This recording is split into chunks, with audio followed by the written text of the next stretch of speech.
Dek, bangun dek. Udah jam 6:30. Hai, perkenalkan namaku Ridwan Syah. Aku bersekolah di SMA Negeri 3 Pontianak. Aku merupakan anak kedua dari 2 bersaudara. Aku mempunyai saudara perempuan. Selama pandemi COVID-19, ini kegiatan belajar mengajar menggunakan metode pembelajaran lebih banyak online. Keseharian kegiatan saya pada masa COVID-19 ini banyak saya lakukan di rumah, yang diawali dengan bangun subuh untuk melaksanakan sholat terlebih dahulu, dilanjutkan dengan mandi agar lebih segar dan fresh melakukan kegiatan sehari-hari. Setelah selesai, kemudian menyiapkan beberapa perlengkapan untuk melakukan kegiatan sekolah daring seperti menyiapkan handphone, menyiapkan alat tulis, serta memakai seragam sekolah. Ketika diperlukan akan melakukan gimmick. Menurut saya, pembelajaran daring ini sedikit terlihat mudah dan lebih santai untuk dilakukan karena bisa dilakukan dimanapun dan kapanpun. Namun sekolah daring ini juga memiliki kelemahan bagi saya para murid, karena bagi saya agak susah untuk memahami materi yang diberikan atau disampaikan oleh para guru dengan keterbatasan penyampaian, serta sulitnya bagi saya untuk menanyakan materi yang sudah ataupun tidak saya mengerti. Dan juga adanya kendala seperti handphone yang digunakan kurang mendukung, sinyal yang terkadang sering hilang datang untuk digunakan, dan penghambat lainnya. Setelah beberapa jam saya mengikuti sekolah daring dan menyelesaikan beberapa tugas yang diberikan oleh para guru, saya membereskan perlengkapan dan alat-alat tulis lainnya yang digunakan saat sekolah daring.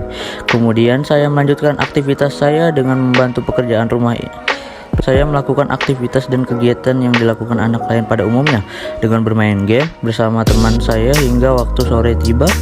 Saya duduk dan bersantai bersama keluarga kecil saya sambil berbincang-bincang, menikmati snack-snack kecil dan air teh, terkadang sambil menonton TV, dan hingga waktunya untuk tidur. Saya untuk tidur menghilangkan sedikit rasa lelah melaksanakan aktivitas ataupun kegiatan sehari-hari.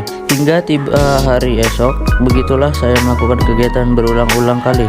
Pada suatu malam hari yang cerah, di saat saya dan keluarga saya menonton televisi sambil memakan beberapa snack yang ada, ibu saya menonton sinetron kesukaannya. Tinggalan satu malam pun, saat sinetron tersebut iklan, dan iklan tersebut berlangsung sangat-sangat lama, ia mengganti acara tersebut. Ia memutar salah satu stasiun televisi di mana sedang berlangsung acara para artis yang memberikan bantuan kepada masyarakat biasa yang membutuhkan atau memerlukan uang ataupun barang lainnya. Akhirnya kami menonton acara tersebut dan tidak mengubah stasiun televisi lainnya sampai iklan. Acara tersebut memperlihatkan susahnya seorang ayah yang berjualan seperti pedagang kaki lima yang mengharapkan uang untuk sesuap nasi. Dengan acara tersebut ada pesan yang disampaikan ayah kepada saya. Masih banyak orang di luar sana yang masih banyak kekurangan dan masih membutuhkan bantuan dari kita yang tergolong mampu. Maka syukurilah nikmat dan rezeki yang didapat walaupun hanya cukup tidak lebih. Jangan menunggu kaya untuk sedekah maupun berbagi dengan masyarakat kecil. Ketika kita mampu untuk berbagi, maka nikmat dan rezeki akan lebih terasa nyaman dan nikmat rasanya yang kita dapatkan.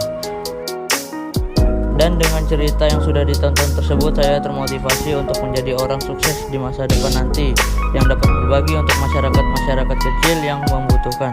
Bicara tentang kesuksesan, ayahku pernah bilang, bukan memandang seberapa tinggi jabatanmu, bukan memandang seberapa besar penghasilanmu.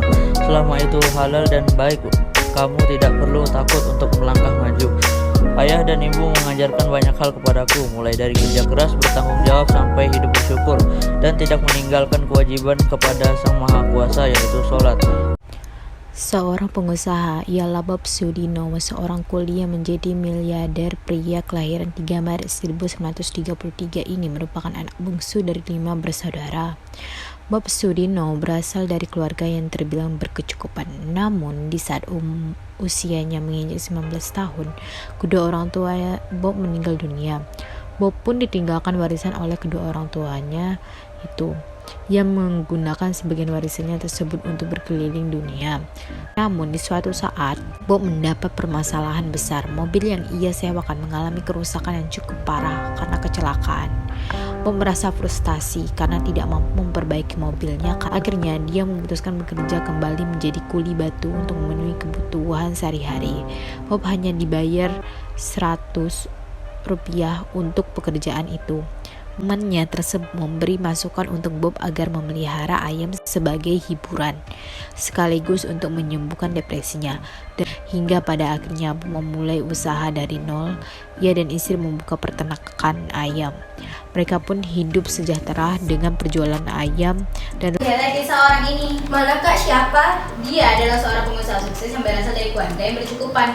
Namun orang tuanya meninggal saat berusia 19 tahun. Oh iya kak, ceritanya bisa dijadikan contoh untuk anak zaman sekarang. Masuk kamu juga deh, Bapak harap kamu termotivasi dengan cerita yang kamu tunjukkan ini. Bapak dan ibu hanya bisa berdoa yang terbaik untuk kakak sama kamu, dek. Ya Dek, semoga kamu bisa menjadi orang yang sukses dan bisa mengangkat derajat orang tua. Amin, terima kasih Kak, Pak, Bu.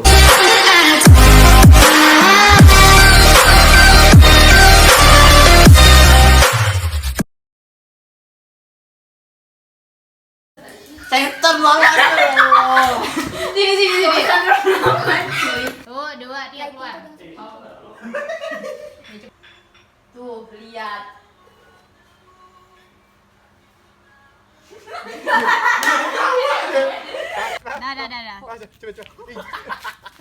Aku mikir loh, masa iyo, kita bangkrut.